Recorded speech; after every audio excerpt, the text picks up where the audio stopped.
Okay, so what you have to do, you're gonna have to click on here first, then we select system settings, and then here in system settings we have display, and then here we have night shift. Click on that, and then here you can enable schedule or off and on.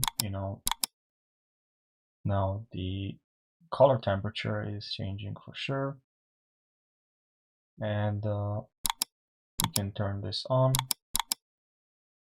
Now if you don't want to go over here, if you want the shortcut, you can also click on here and you can turn on and off from here. You can also use this panel to turn on and off True Tone and also Nice Shift.